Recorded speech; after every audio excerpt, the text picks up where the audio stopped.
Hello everyone, welcome to कलयुग पाठशाला। तो आज मैं आपके लिए लेकर आई हूँ प्रीवियस ईयर क्वेश्चन की एक और वीडियो।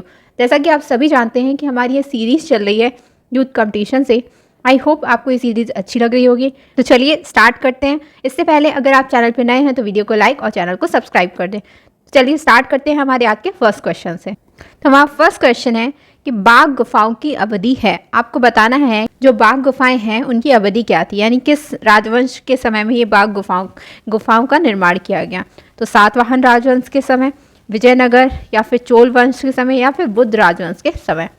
तो हमारा राइट आंसर हो जाएगा सातवाहन राजवंश के समय बाघ गुफाओं की जो अवधि है वह मानी जाती है। ठीक है, बाघ गुफाओं की अगर अवधि की बात करें तो इनकी अवधि मानी जाती है सातवाहन एवं गुप्त राजवंश की, यानी सातवाहन राजवंश के समय और गुप्त राजवंश के समय इसकी अवधि मानी जाती है। अगर हम बात करें इतिहासकारों की तो कला इतिहासकार जो हैं विंसेंट स्मिथ, इन्होंने बाघ गुफा की जो चित्रकारी का समय है वो बताया है 626 से लेकर 628 ईस्वी। ठीक है, तो जो कला इतिहासकार हैं कौन, विंसेंट स्मिथ, इन्होंने बाघ गुफाओं की अवधि का समय क्या बताया है, यानी वहाँ के जो चित्र हैं उनकी जो चित्रकारी की गई है उसका समय इन्होंने कब बताया, तो इन्होंने बताया 626 से लेकर 628 ईस्वी तक। ठीक है, तो आपके यहाँ से सबसे पहला जो क्वेश्चन बनता है इसकी अवधि क्या है, यानी ये किसके टाइम पर बने, तो सातवाहन और एवं गुप्त राजवंश के समय ये बनाई गई गुफा। ठीक है, चलिए नेक्स्ट, कला मर्मज्ञ जो फर्ग्यूसन और वर्गेश हैं, इन्होंने बाघ गुफाओं का जो निर्माण काल है वो 200 ईस्वी बताया है।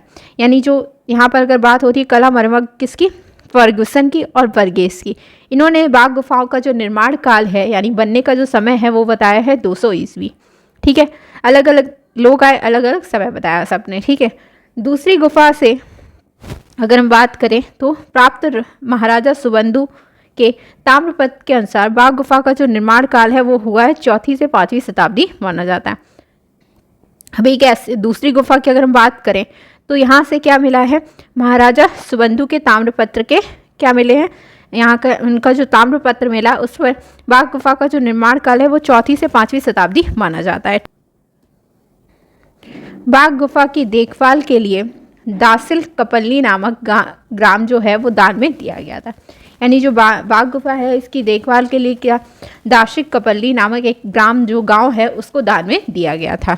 ठीक है, चलिए बाघ के छठी गुफा में गौतम बुद्ध के अनेक चित्र मिले हैं जिसमें उपनिषद बुद्ध का सुंदर चित्र है।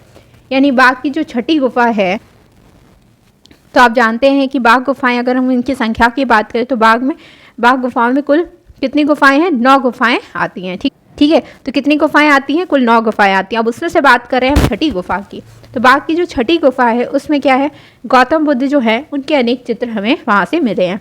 और जिसमें अगर सबसे सुंदर चित्र की बात करें तो वह है उपनिषद बुद्ध का चित्र जो हमें कहाँ से मिला है, छठी गुफा में मिला है। ठीक है, किसका है, गौतम बुद्ध का है। ठीक है, नेक्स्ट है 17 घुड़सवारों का एक दृश्य बाघ गुफा में अंकित है। तो एक चित्र जो है वो किसका है, 17 घुड़सवार उसमें चित्रित किए गए हैं। ठीक है, तो उसमें कितने 17 घुड़सवारों का एक दृश्य कहाँ से मिला है, हमें बाघ गुफा में अंकित किया गया है। ठीक है, अब बात करेंगे बाघ की चौथी गुफा की।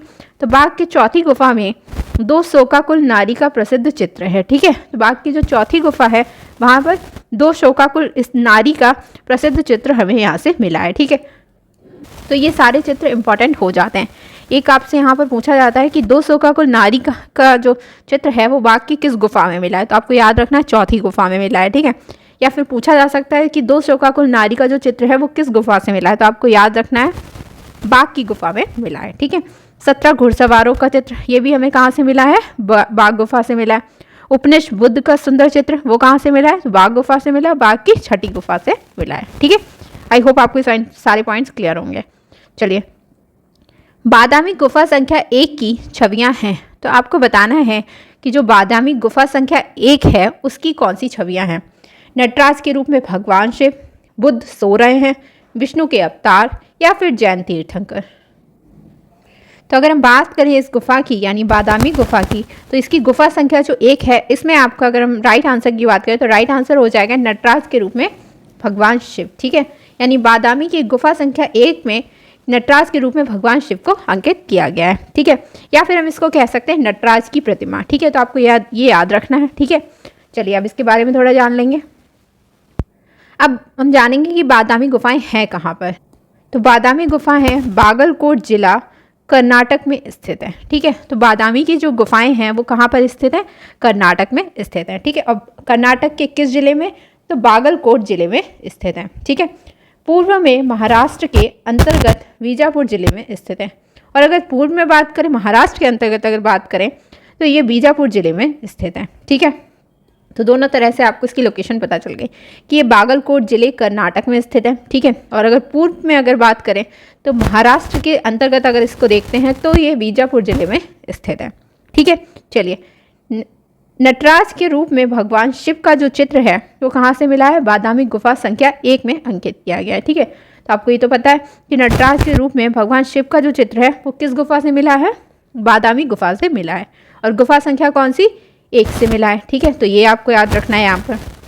अब यहाँ पर देखेंगे कि बादामी जो गुफा है इसमें कौन कौन से चित्र या छवियाँ अंकित किए गए हैं। ठीक है, तो यहाँ से क्वेश्चन बनता है। अगर बात करें तो यहाँ पर पहले चित्र है सिंहासनारूढ़ राजा रानी संगीत नृत्य का आनंद ले रहे हैं। ठीक है, यानी सिंहासनारूढ़ राजा रानी हैं और ये संगीत नृत्य का क्या ले रहे हैं? आनंद ले रहे हैं। ठीक है, ये चित्र हमें कहाँ से मिला है? बादामी गुफा में मिला है। ठीक है, नेक्स्ट है इंद्र सभा का चित्र। आकाशधारी विद्याधर, विरहणी रमणी, शिव पार्वती के अनेक प्रसंग चित्र यहाँ से मिले हैं और ये सारे ही चित्र इंपॉर्टेंट हो जाते हैं। मगर इसमें मोस्ट इंपॉर्टेंट की अगर बात करें तो इंद्र सभा मोस्ट इंपॉर्टेंट चित्र हो जाता है। ठीक है, और विरहणी रमणी। ठीक है, तो ये सारे ही चित्र इंपॉर्टेंट है, मगर मोस्ट इंपॉर्टेंट की अगर बात करें तो इंद्र सभा और विरहणी रमणी ये चित्र मोस्ट इंपॉर्टेंट हो जाते हैं। ठीक है, तो आपको याद रखना है कि सिंहासनारूढ़ राजा रानी संगीत नृत्य का आनंद ले रहे हैं, ये चित्र हमें मिला है बादामी गुफा से। इंद्र सभा आकाशधारी विद्याधर का चित्र भी हमें बादामी गुफा से मिला है। और विरहणी रमणी शिव पार्वती के अनेक जो प्रसंग चित्र है वो भी हमें कहाँ से मिले हैं? बादामी गुफा से मिले हैं। चलिए नेक्स्ट पॉइंट देखेंगे। बादामी गुफा संख्या 1 में किसकी? नटराज की प्रतिमा है। तो आपको याद रखना है, यहाँ पर आपसे क्वेश्चन किया जा सकता है कि नटराज की प्रतिमा है, आपको गुफा पूछ देगा कि कौन सी गुफा में है, तो आपको याद रखना है बादामी गुफा में। गुफा संख्या कौन सी में? तो गुफा संख्या 1 में। ठीक है, नेक्स्ट जो है बराह की प्रतिमा, ये कहाँ पर है? बादामी गुफा के निकट ही बराह की प्रतिमा भी है। ठीक है, बादामी गुफा जो है उसके निकट ही कौन सी है? बराह की प्रतिमा भी है। ठीक है, दासियों का समूह का चित्रण बादामी गुफा में किया गया है। ठीक है, तो दासियों का जो समूह दिखाया गया है वो चित्र कहाँ से हमें मिला है? बादामी गुफा से। ठीक है, बादामी गुफा का प्रथम दृश्य शिव विवाह पर आधारित है। तो बादामी गुफा का अगर पहले दृश्य की बात करें तो ये किस पर आधारित है? शिव विवाह पर आधारित है। चलिए नेक्स्ट क्वेश्चन देखेंगे, आंसर हो जाएगा चालुक्यों के तहत। ठीक है, चलिए अब इसके बारे में थोड़ा देख लेंगे। तो बादामी गुफाओं का जो विकास है वो किसके द्वारा? चालुक्य वंश द्वारा किया गया था। ठीक है, तो आपको याद रखना है कि बादामी गुफा का जो विकास है वो किस वंश के द्वारा किया गया है? चालुक्य वंश के द्वारा किया गया है। ठीक है, अब बात करते हैं आगे। तो मंगलेश चालुक्य साम्राज्य का शासक बना और मंगलेश ने बातपिपुरम अपनी राजधानी बनाया। कलाओं का महान संरक्षक राज्यकाल में महाबलीपुरम, कांचीपुरम और बादामी की चौथी गुफा बनकर तैयार हुई। तो यहाँ पर बात हो रही है मंगलेश चालुक्य की। ये चालुक्य शासक थे। ठीक है, इनके जो साम्राज्य था ये मतलब चालुक्य साम्राज्य के ये शासक बनते हैं। ठीक है, जब ये शासक बन जाते हैं तो इन्होंने यानी मंगलेश ने इन्होंने बातपिपुरम को अपनी राजधानी बनाया। ठीक है, और ये क्या थे? ये कलाओं के महान संरक्षक शासक थे। तो इन्होंने जब इनका राज्यकाल था तो इन्होंने महाबलीपुरम, कांचीपुरम और बादामी की जो चौथी गुफा है इनके समय में बनकर क्या हुई थी? तैयार हुई थी। ठीक है, चलिए बादामी की चौथी गुफा के मुख्य मंडप में विष्णु की प्रतिमा स्थापित है। अगर हम बात करें बादामी की चौथी गुफा की तो इसमें क्या है? विष्णु की प्रतिमा स्थापित है। ठीक है, बादामी मंदिर के पूजा पाठ के लिए अनुदान स्वरूप लंजीसवाड़ा नामक ग्राम की जो जागीर प्रबंध के लिए बांधी गई थी। यानी जो बादामी मंदिर है उसके जो पूजा पाठ करने के लिए क्या लंजीसवाड़ा जो नामक ग्राम है इसकी जागीर प्रबंध के लिए बांधी गई थी। चलिए, तो बादामी चित्रों का जो खोज है वो किसने की थी? डॉक्टर स्टेला क्रैमरस को है। ठीक है, तो आपको ये पॉइंट याद रखना है कि खोज किसने की थी। बादामी चित्रों की खोज का श्रेय जो है वो डॉक्टर स्टेला क्रैमरस को जाता है। ठीक है, बादामी में कितने? 4 गुहा मंदिर हैं जिसमें एक जैन धर्म से और 3 ब्राह्मण धर्म से संबंधित है। ठीक है, तो अगर हम बात करें बादामी गुफा की, तो बादामी गुफा जो है इसमें कितने मंदिर हैं? इसमें 4 गुहा मंदिर बताए गए हैं, ठीक है। जैसे एक किसका हो गया? जैन धर्म का, और 3 ब्राह्मण धर्म के हो गए। तो अगर हम बात करें गुफा संख्या 1 की, तो गुफा संख्या जो 1 है, ठीक है, कौन सी? गुफा संख्या 1 जो है वो किस धर्म से संबंधित है? ये संबंधित है शैव धर्म से, ठीक है। किससे? शैव धर्म से। और अगर हम बात करें और की, अगर गुफा संख्या 2 और 3 की बात करें, तो ये संबंधित हैं आपके वैष्णव धर्म से। किससे? वैष्णव धर्म से संबंधित हैं, ठीक है, वैष्णव धर्म से संबंधित हैं। और अगर हम गुफा संख्या 4 की बात करें, तो 4 जो है वो जैन धर्म से संबंधित है, ठीक है। किससे संबंधित है?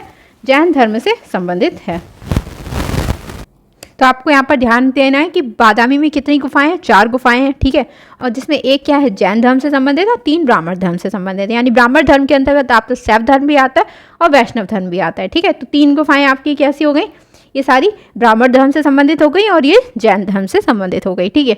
अब अगर बात करें बादामी की गुफाओं की कि ये कब बनी, तो ये बनी है कब? ये बनी है 6वीं से 7वीं शताब्दी के बीच। कब? 6वीं से 7वीं शताब्दी के मध्य बनी थी ये, ठीक है। 6वीं से 7वीं शताब्दी के मध्य ये गुफा बनाई गई थी। और अगर हम बात करें किसके काल की हैं, तो ये हैं चालुक्यकालीन गुफाएं, ठीक है। कैसी? चालुक्यकाल की गुफाएं हैं, ठीक है। तो आपको ये चीज़ें याद रखनी है कि चालुक्यकालीन गुफाएं हैं, ठीक है। चालुक्यकालीन गुफा, ठीक। तो यहाँ से आपके कई सारे क्वेश्चंस बन जाते हैं कि बादामी में कितनी गुफाएं हैं? तो 4 गुफाएं हैं, ठीक है। एक जैन धर्म से और 3 ब्राह्मण धर्म से संबंधित हैं, ठीक है। और अगर हम बात करें इसके समय की कि ये कब बनी, तो 6वीं से लेकर 7वीं शताब्दी के मध्य इनका निर्माण कराया गया। किसके द्वारा? तो ये चालुक्यकालीन गुफा यानी चालुक्यों के द्वारा इसका निर्माण कराया गया है, ठीक है। प्रसिद्ध कलाविद शिवराम मूर्ति ने बादामी चित्रों की प्रशंसा की है। तो प्रसिद्ध कलाविद हैं शिवराम मूर्ति, इन्होंने बादामी के जो चित्र हैं उनकी प्रशंसा की है, ठीक है। चलिए नेक्स्ट क्वेश्चन देखेंगे। जोगीमारा गुफाएं स्थित हैं। आपको बताना है कि जोगीमारा की गुफाएं कहाँ पर स्थित हैं? पश्चिम बंगाल में, छत्तीसगढ़ में, बिहार में, या फिर उत्तर प्रदेश में? तो हमारा राइट आंसर हो जाएगा छत्तीसगढ़ में। जोगीमारा गुफाएं कहाँ पर स्थित हैं? छत्तीसगढ़ में, ठीक है। चलिए अब इसके बारे में थोड़ा देखेंगे। तो जोगीमारा गुफा छत्तीसगढ़ के सरगुजा रियासत में स्थित है, ठीक है। तो आपको याद रखना है कि यह कहाँ पर? छत्तीसगढ़ के सरगुजा रियासत में स्थित है, ठीक है। तो आपको लोकेशन सारी गुफाओं के अच्छे से पता होनी चाहिए, ठीक है। नेक्स्ट देखिए, जिसे 10वीं शताब्दी में डंडोर तथा रामायण काल में झारखंड कहा जाता था। तो ये जो जोगीमारा गुफाएं हैं इनको 10वीं शताब्दी में क्या कहा जाता था? डंडोर कहा जाता था। और रामायण काल में से क्या कहा जाता था? झारखंड कहा जाता था, ठीक है। तो यहाँ से आपके 3 क्वेश्चन बन जाते हैं। यहाँ सबसे पहला जो क्वेश्चन बनता है वो पूछा जाता है कि लोकेशन, ठीक है। तो जोगीमारा की जो गुफा है वो कहाँ पर स्थित है? छत्तीसगढ़ के सरगुजा जिले में स्थित है, ठीक है। किस टाइम पे अगर हम बात करें तो 10वीं शताब्दी में से क्या कहा जाता था? जोगीमारा गुफा को डंडोर कहा जाता था। रामायण काल में क्या कहा जाता था? झारखंड कहा जाता था, ठीक है। नेक्स्ट है, जोगीमारा गुफा जो है वो अमरनाथ नामक स्थान पर नर्मदा नदी के उद्गम स्थल रामगढ़ की पहाड़ियों पर स्थित है, ठीक है। तो यहाँ पर अगर एग्जैक्ट लोकेशन की बात करें तो ये कहाँ पर है? अमरनाथ नामक एक स्थान है जहाँ पर नर्मदा नदी का क्या है? उद्गम स्थल है। और नर्मदा नदी का जो उद्गम स्थल है वो किस पहाड़ी पर है? रामगढ़ की पहाड़ियों पर स्थित है, ठीक है। चलिए, जोगीमारा गुफा में कितनी गुफाएं हैं? तो जोगीमारा गुफा में 2 गुफाएं हैं, ठीक है। कौन कौन सी? सीता बोंगड़ा या फिर सीता लांगड़ा। और और बात करें तो सीता बोंगड़ा जो गुफा है इसको ये क्या कहा जाता है? इसे प्रेक्षागार या नाट्यशाला ये गुफा थी, ठीक है। तो यहाँ पर आपको याद रखना है, ठीक। तो इसमें 2 गुफाएं थी, सीता बोंगड़ा और सीता लांगड़ा, ठीक है। अगर जोगीमारा गुफा की बात करें, जोगीमारा गुफा में जो सीता बोंगड़ा गुफा है वो एक प्रेक्षागार या फिर नाट्यशाला थी, ठीक है। जोगीमारा गुफा के चित्रों पर किस धर्म का प्रभाव है? तो जैन धर्म का प्रभाव है, ठीक है। चलिए, जोगीमारा गुफा के संबंध में एक महत्वपूर्ण रहस्य यह है कि असली चित्रों के ऊपर जो सफ़ेद रंग पोत कर पुराने चित्रों को पुनः बनाने का अपरिपक्व एवं अकुशल हाथों से प्रयास किया गया है, ठीक है। तो अगर हम बात करें इनकी, तो ये किस रंग से? इनके जो असली चित्र थे यानी जोगीमारा गुफा के, उनके ऊपर क्या किया गया? सफ़ेद रंग पोत कर पुराने चित्रों को क्या किया गया? पुनः बनाने का अपरिपक्व एवं अकुशल हाथों से प्रयास किया गया है, ठीक है। चलिए, जोगीमारा गुफा के चित्रों में बौनों जैसी आकृतियाँ, जैसे ऐसी आकृतियाँ हैं जो सांची और भरुच से मिलती जुलती हैं, ठीक है। तो जोगीमारा जो गुफा है यहाँ पर बौनों जैसी आकृतियाँ बनाई गई हैं जो किससे मिलती जुलती हैं? सांची और भरूच से मिलती जुलती है। मूल चित्र के दबे होने से जोगीमारा गुफा के असली चित्रों का जो सौंदर्य है उसका आनंद प्राप्त नहीं हो पाया, यानी मूल चित्र जो थे वो क्या हुए, दब गए, और उनसे जो जोगीमारा के जो असली चित्र हैं उनका जो सौंदर्य है उसका आनंद प्राप्त नहीं हो पाया। यानी जो पुराने चित्र थे यानी असली चित्र थे उनके ऊपर क्या किया गया, सफ़ेद रंग पोत दिया गया, और पुराने चित्र जो थे वो दब गए। ठीक है, तो मूल चित्र के दबे होने से जोगीमारा गुफा के जो असली चित्र हैं उनका सौंदर्य जो है और आनंद वो प्राप्त नहीं हो पाया है। ठीक है, चलिए नेक्स्ट क्वेश्चन देखेंगे। अजंता गुफाओं का कब पता चला? आपको बताना है कि जो अजंता की गुफाएं हैं इनका कब पता चला था, 1825 में, 1820 में, 1827 में या फिर 1819 में? तो हमारा राइट आंसर हो जाएगा 1819 में, यानी अजंता गुफाओं का पता चलता है 1819 में। ठीक है, चलिए अब बात करते हैं अजंता गुफा की खोज की। तो अजंता गुफा की जो खोज है वो कब हुई है, 1819 में। ठीक है, कब हुई है, 1819 में, और किसने की थी, जॉन स्मिथ ने की थी।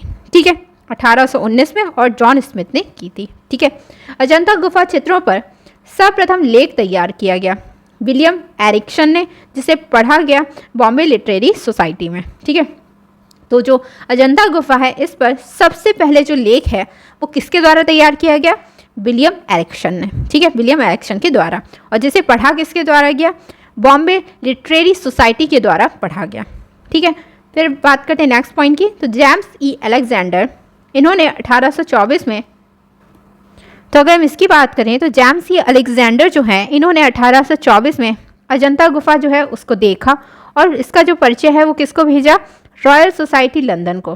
परंतु 1843 में इन गुफाओं की ओर किसी का ध्यान नहीं गया। ठीक है, जो जेम्स ई अलेक्जेंडर हैं इन्होंने 1824 में अजंता गुफा को देखा, और इसका जो परिचय है वो किसको भेजा, रॉयल सोसाइटी लंदन को। परंतु 1843 तक इन गुफाओं की ओर किसी का ध्यान नहीं गया। ठीक है, सन 1843 में जेम्स फर्गुसन ने 4 वर्षों तक अजंता चित्रों का अध्ययन किया और पहला शोधपूर्ण विवरण royal Asiatic society of great Britain and Ireland की सभा में पढ़कर सुनाया। ठीक है, तो आपको यहाँ पर ये पता होने चाहिए, जितने इसके पॉइंट्स हैं सारे अजंता के मोस्ट इंपॉर्टेंट है, आपको सारे अच्छे से लर्न करने हैं। ठीक है, तो सन 1843 में जेम्स फर्गुसन जो हैं इन्होंने क्या किया, 4 वर्षों तक अजंता के चित्रों का अध्ययन किया था। ठीक है, और पहला इन्होंने अपना शोधपूर्ण जो विवरण है यानी इन चित्रों का जो विवरण है वो कहाँ पर, royal Asiatic society of great Britain and जो आयरलैंड की सभा है इसमें पढ़कर सुनाया था इन्होंने। ठीक है, चलिए नेक्स्ट पॉइंट है 1844। तो 1844 में ईस्ट इंडिया कंपनी के निवेदन पर इंग्लैंड की जो सरकार है उन्होंने कुशल चित्रकार रॉबर्ट मेजर गिल को 1847 में अजंता के चित्रों की अनुकृतियां बनाने के लिए कहाँ पर भेजा, भारत भेजा। तो अगर हम बात करें सन 1844 की, तो इसमें ईस्ट इंडिया कंपनी के निवेदन पर कौन, इंग्लैंड की जो सरकार है उसने एक कुशल चित्रकार रॉबर्ट मेजर गिल को कब भेजा, 1847 में अजंता के चित्रों की अनुकृतियां बनाने के लिए कहाँ पर भेजा, भारत भेजा था। ठीक है, चलिए नेक्स्ट पॉइंट, 1872 से 1876 के मध्य sir J school of art के प्राचार्य मिस्टर जॉन ग्रिफिथ्स ने अपने शिष्यों के साथ अजंता गुफा की प्रतिकृतियां बनाई जो 2 जिल्दों में प्रकाशित हुई। ठीक है, तो 1872 से लेकर 76 के बीच में। ठीक है, ये क्या होता है कि जे स्कूल ऑफ आर्ट के जो प्राचार्य हैं मिस्टर जॉन ग्रिफिथ्स, इन्होंने ये अपने शिष्यों के साथ अजंता गुफा की प्रतिकृतियां बनाते हैं और इसे 2 जिल्दों में ये प्रकाशित करवाते हैं। ठीक है, चलिए नेक्स्ट अगर बात करें क्वेश्चन की, तो अजंता गुफाएं किसके पास स्थित हैं? तो आपको बताना है कि अजंता की गुफाएं हैं ये कहाँ पर स्थित हैं। ठीक है, तो औरंगाबाद, सिकंदराबाद, प्रयागराज या फिर भोपाल। तो हमारा राइट आंसर हो जाएगा औरंगाबाद। ठीक है, चलिए अब इसके बारे में थोड़ा देखेंगे। तो अजंता गुफाएं जो हैं फरदारपुर गांव से 6.5 किलोमीटर दूर महाराष्ट्र के औरंगाबाद जिला से 100 किलोमीटर दूर स्थित हैं। ठीक है, तो यहाँ पर आपको इसकी लोकेशन पता चल जाती है कि अजंता गुफाएं कहाँ पर, फरदारपुर गांव से अगर बात करें तो 6.5 किलोमीटर दूर। ठीक है, महाराष्ट्र के औरंगाबाद जिले से 100 किलोमीटर दूरी पर स्थित हैं। ठीक है, अजंता गुफाएं जो हैं हरिश्रृंगार से आच्छादित मनोरम घाटी आए हैं ये किससे, हरी श्रृंगार से आच्छादित है और एक मनोरम घाटी है। ठीक है, ये घाटी जो है वो सतपुड़ा पहाड़ी पर है। लगभग 250 फुट ऊंची पहाड़ी पर अर्धचंद्राकार पंक्ति में काटकर बनाई गई है। ठीक है, अजंता गुफा में जो वास्तुकला है, मूर्तिकला है और चित्रकला का उत्तम संगम है। यहाँ पर यानी आपको वास्तुकला भी मिलती है, मूर्तिकला भी देखने को मिलती है और चित्रकला भी देखने को मिलती है। चीनी बौद्ध यात्री युवांग चांग, इन्होंने अपनी पुस्तक ट्रैवल्स इन इंडिया में अजंता की कलाओं की भूरी भूरी प्रशंसा की है।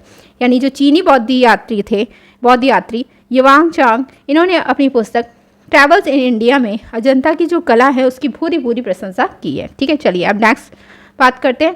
तो हर्षवर्धन के राजकवि बाणभट्ट थे। ठीक है, इन्होंने अजंता गुफा चित्रों का वर्णन किया है। ठीक है, तो हर्षवर्धन के राजकवि बाणभट्ट जो है इन्होंने अजंता गुफा चित्रों का वर्णन किया है।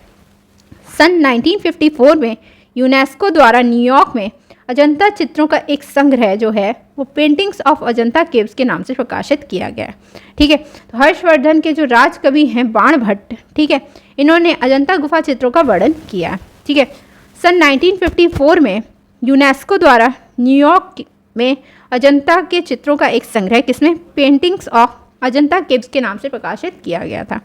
ठीक है, नेक्स्ट है ग्रिफिथ्स महोदय के अनुसार अजंता चित्रों के, तो अगर हम बात करें ग्रिफिथ महोदय की, तो इन्होंने अजंता चित्रों के रेखांकन में लाल रंग का प्रयोग किया है। ठीक है, किस साम्राज्य ने एलोरा गुफा कला को विकसित किया था? आपको बताना है कि ऐसा कौन सा साम्राज्य है जिसने एलोरा गुफा कला को विकसित, बुद्ध काल में, राष्ट्रकूट में, विजयनगर में या फिर चोल काल में?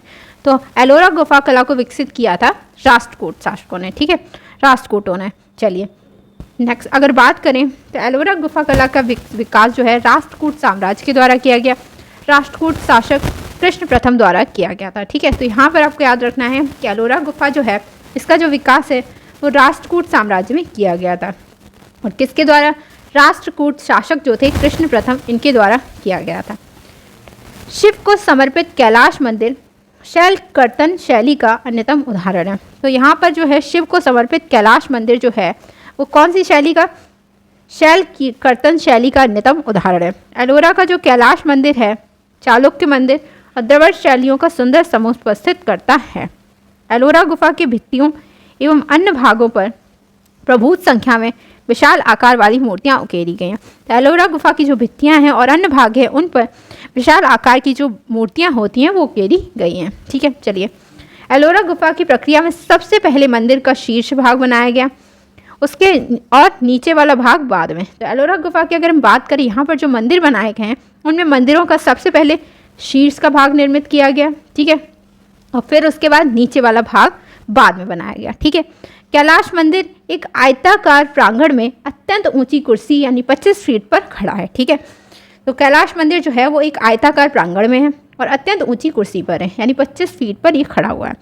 एलोरा मंदिर के उच्चतम शिल्प का जो उदाहरण है, एलोरा मंदिर जो है इसके सबसे उच्चतम जो शिल्प है उसका उदाहरण है रावण द्वारा कैलाश पर्वत को उठाए जाने का दृश्य। ठीक है, तो यहाँ का एलोरा मंदिर का सबसे उच्चतम शिल्प कौन सा है, रावण द्वारा कैलाश पर्वत को उठाए जाने का जो दृश्य है। ठीक है, चलिए नेक्स्ट क्वेश्चन देखेंगे। बाघ गुफा चित्रों में प्रयोग की जाने वाली तकनीक है, आपको बताना है कि जो बाघ गुफा है इसमें कौन सी तकनीक प्रयोग की गई है।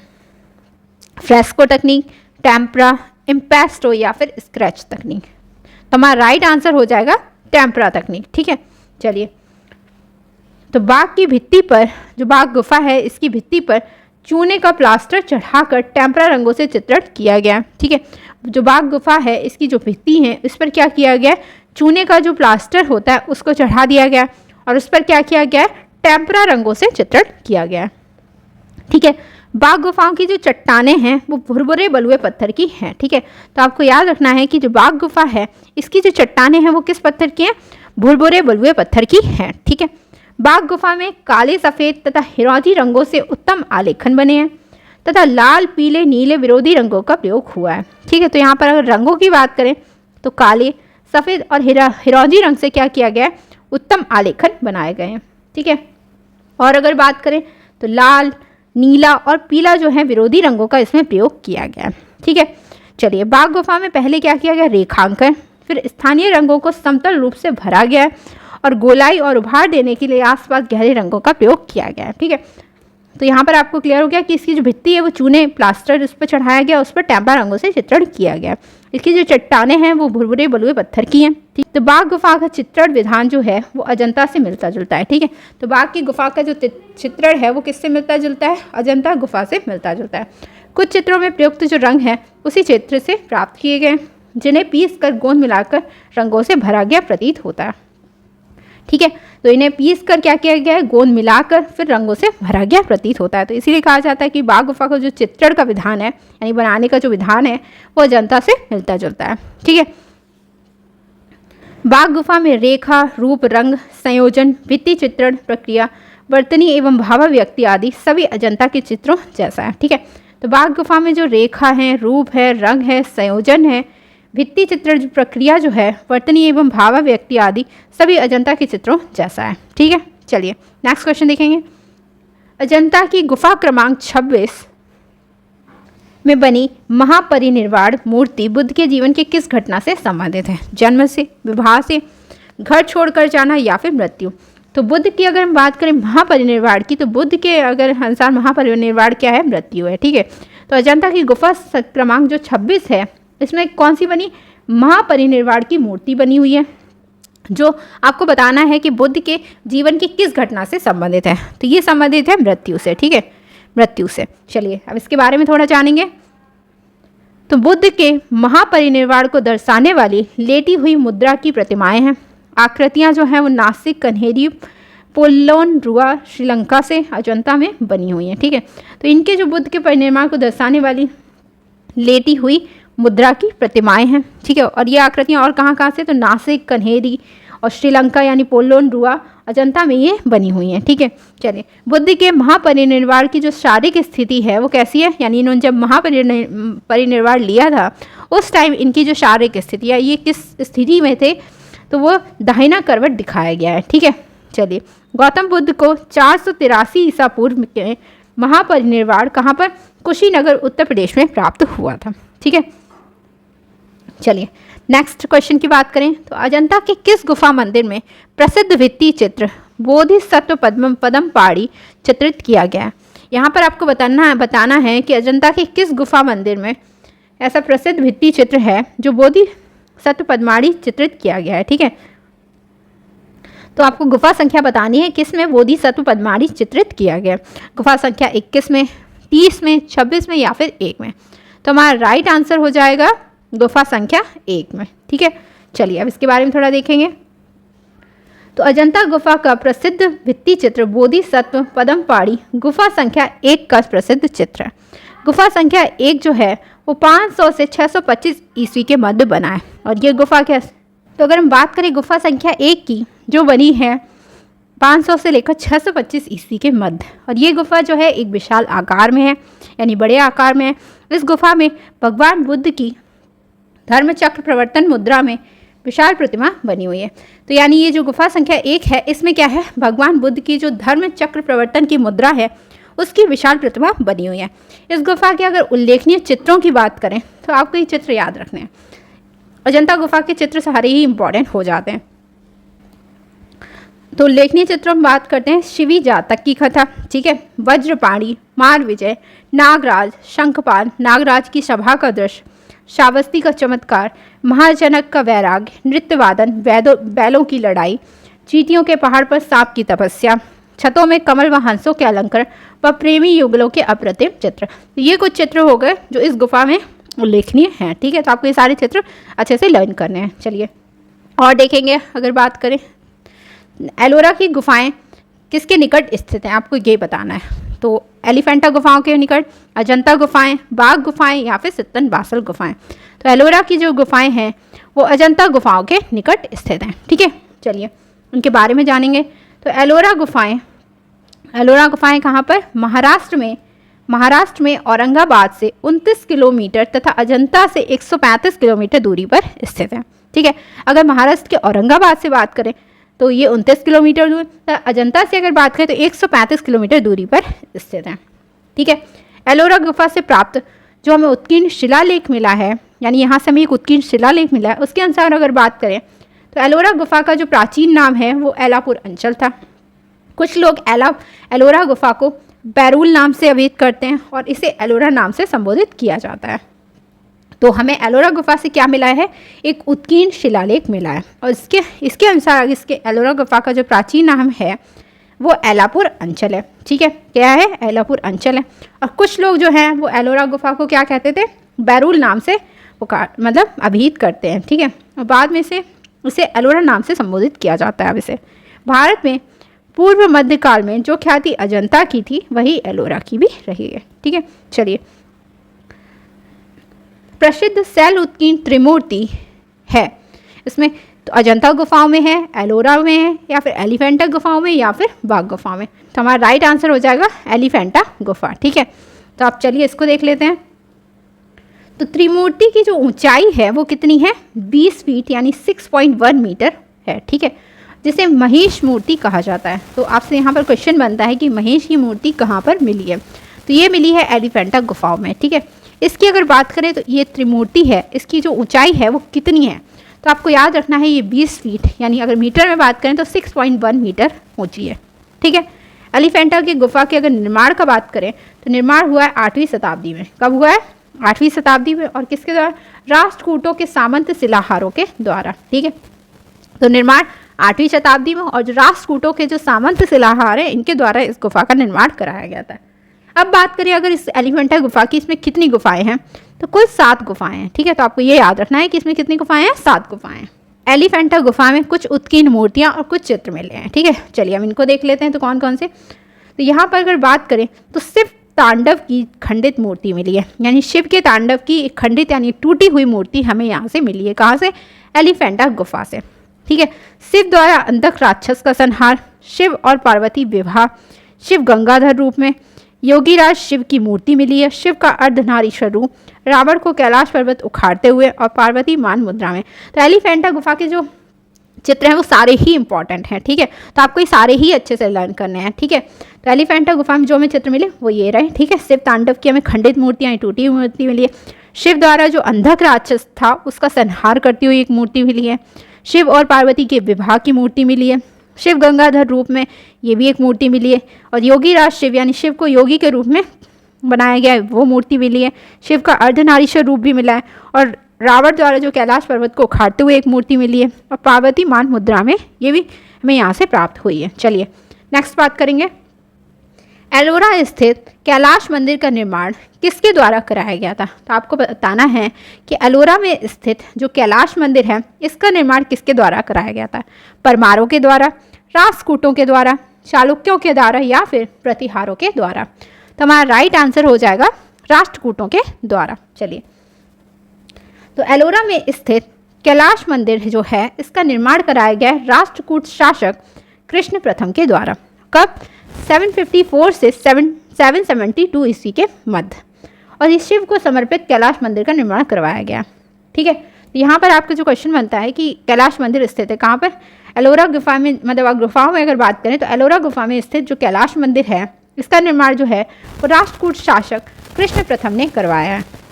कब करवाया, तो 754 से 772 ईस्वी के मध्य। ठीक है, कैलाश मंदिर जो है वो एलोरा के कौन सी 16वीं गुफा में स्थित है। ठीक है, किस गुफा में है, तो यहाँ पर क्वेश्चन बन जाता है कि किस गुफा में स्थित है कैलाश मंदिर, तो 16वीं गुफा में स्थित है।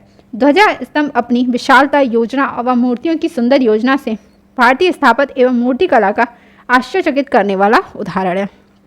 ठीक है, चलिए कैलाश मंदिर की अगर बात करें तो 143 फुट लंबा है, 21 फीट चौड़ा है और 100 फीट ऊंचा है। ठीक है, तो यहाँ पर आपको याद रखना है कि जो कैलाश मंदिर है वो 143 फुट लंबा है, 21 फीट चौड़ा है और 100 फीट क्या है, ऊंचा है। ठीक है, गुफा संख्या जो 32 है, यानी तो गुफा संख्या जो 32 है इसमें किसका, इंद्र सभा को दर्शाया गया है। किसको, इंद्र सभा को दर्शाया गया है। चलिए, गुफा संख्या 33 की बात करें तो गुफा संख्या 33 में जो है वो जगन्नाथ सभा को दर्शाया गया है।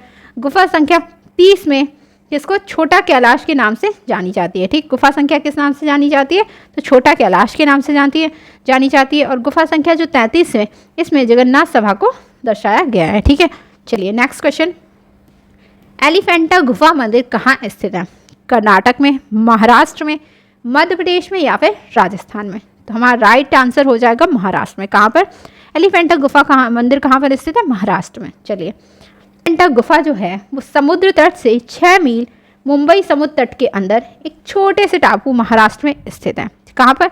समुद्र तट से जब हम 6 मील जाते हैं मुंबई समुद्र तट के अंदर, तो एक छोटे से टापू पर महाराष्ट्र में स्थित है। ठीक है, अगर हम एलिफेंटा के वास्तविक नाम की बात करें, यानी इसका जो वास्तविक नाम है वो क्या है? धारापुरी है। और एलिफेंटा जो नाम है वो पुर्तगाली लोगों के द्वारा दिया गया नाम है। ठीक है, तो यहाँ पर आपको ये चीज़ याद रखनी है कि जो एलिफेंटा नाम है वो किसके द्वारा दिया गया था? तो पुर्तगाली लोगों के द्वारा दिया गया था, मगर इसका जो वास्तविक नाम है वो क्या है? धारापुरी है। ठीक है, एलिफेंटा की जो मूर्तियां हैं इनका निर्माण जो है वो 8वीं शताब्दी में कराया गया था। किसके द्वारा? राष्ट्रकूट शासकों के द्वारा करवाया गया था। एलिफेंटा के जो गुहा मंदिर है लगभग 130 फुट के वर्गाकार में है। ठीक है, तो इनका जो निर्माण है एलिफेंटा की मूर्तियों का, इनका निर्माण कराया गया 8वीं शताब्दी में। किसके द्वारा? तो राष्ट्रकूटों के जो राष्ट्रकूट शासक हैं उनके द्वारा करवाया गया था। एलिफेंटा की जो गुहा मंदिर हैं वो लगभग 130 फुट के वर्गाकार में हैं। ठीक है, एलिफेंटा गुफा में त्रिमूर्ति में ब्रह्मा, विष्णु एवं महेश तीनों देवता सम्मिलित हैं। ठीक है, ये मैंने अभी आपको बताया था। चलिए, जिनके 3 रूप कौन कौन से हैं? जो ब्रह्मा, विष्णु, महेश के तो सृष्टा हैं, पालन करता है और संहार करते हुए दिखाए गए हैं। ठीक है, एलिफेंटा के सबसे सुंदर फलकों में शिव को अंधक राक्षस का संहार करते हुए दिखाया गया, तो ये इंपॉर्टेंट हो जाता है। ठीक है, चलिए नेक्स्ट क्वेश्चन देखेंगे। भारतीय चित्रकला में सर्वप्रथम छतों पर बने चित्रों के उदाहरण किस गुफा से प्राप्त? तो भारतीय जो चित्रकला है इसमें सबसे पहले छतों पर बने चित्रों के जो उदाहरण हैं वो किस गुफा से प्राप्त होते हैं? अजंता गुफा से, भीमबेटका गुफा से, सित्तन बासल से या फिर जोगीमारा गुफा से? तो हमारा राइट आंसर हो जाएगा जोगीमारा गुफा से। ठीक है, कहाँ से? जोगीमारा गुफा से। भित्ति चित्रों के निर्माण का आरंभ जो है, यानी भित्ति चित्र यानी जो दीवारों पर चित्र बनाए गए उनका जो निर्माण का आरंभ है वो कहाँ से? जो चित्र छत पर बने हैं जोगीमारा गुफा से माना जाता है। ठीक है, यानी भित्ति चित्रों के निर्माण का आरंभ और ऐसे चित्र जो छत पर बनाए गए हैं वो जोगीमारा गुफा से प्राप्त हुए हैं। ठीक है, जोगीमारा गुफा का जो माप है वो कितना है? 10 फीट लंबी, 6 फीट चौड़ी और 6 फीट ऊंची है। ठीक है, तो इनका जो माप है वो क्या है? 10 फीट लंबे, ठीक है, 6 फीट चौड़ी और 6 फीट ऊंची है ये। ठीक है, सन 1914 में असित कुमार हल्दर और क्षेमेंद्रनाथ गुप्त ने जोगीमारा गुफा के चित्रों का अध्ययन किया था और इसके संबंध में क्या किया था? इन्होंने एक विवरण प्रस्तुत किया था। आपने इस गुफा में प्राप्त 7 चित्रों के खंडित अवशेषों का वर्णन दिया था।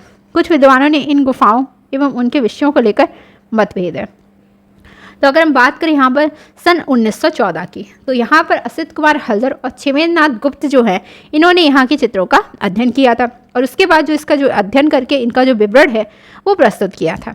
इस गुफा में कितने 7 चित्रों का के खंडित अवशेषों का हमें यहाँ से वर्णन मिला है और कुछ विद्वान जो है इन गुफाओं एवं इनके विषयों को लेकर थोड़ा मतभेद हुए हैं। ठीक है, चलिए नेक्स्ट अगर बात करें तो डॉक्टर ब्लॉक जो हैं इन्होंने जोगीमारा गुफा चित्रों को यूनानी विषय बताया है। ठीक है, किसका विषय बताया? यूनानी विषय बताया है। किसने? डॉक्टर ब्लॉक ने। और जो डॉक्टर रामकृष्ण दास हैं इन्होंने जैन धर्म से संबंध बताया, यानी जोगीमारा गुफा के जो चित्र हैं इन्होंने डॉक्टर ब्लॉक ने यूनानी विषय बताया और रामकृष्ण दास जो है इन्होंने जैन धर्म से संबंधित बताया है। ठीक है, एशिया की सबसे प्राचीनतम नाट्यशाला सीता बोंगड़ा थी। ठीक है, यानी जो जोगीमारा गुफाओं में कौन सी? एशिया की सबसे प्राचीन नाट्यशाला जो है वो सीता बोंगड़ा है। ठीक है, सन 1914 में जोगीमारा के चित्रों की जो प्रतिकृतियां हैं वो असित कुमार हल्दर और क्षेमेंद्रनाथ गुप्त ने तैयार की थी। कब? 1914 में। किसके द्वारा? असित कुमार हल्दर और क्षेमेंद्रनाथ गुप्त ने जोगीमारा के चित्रों की प्रतिकृतियां तैयार की थी। ठीक है, चलिए कला सिद्धांत की से संबंधित प्रभाविता का जो उत्तम उदाहरण है निम्नलिखित में से किस कलाकृति में देखा जा सकता है? वेशांतर जातक में, कपि जातक में, राहुल समर्पण में या फिर मरती हुई राजकुमारी? तो हमारा राइट आंसर हो जाएगा राहुल समर्पण। ठीक है, चलिए इसके बारे में अगर हम बात करें तो अगर हम बात करें प्रभाविता की, तो प्रभाविता है क्या?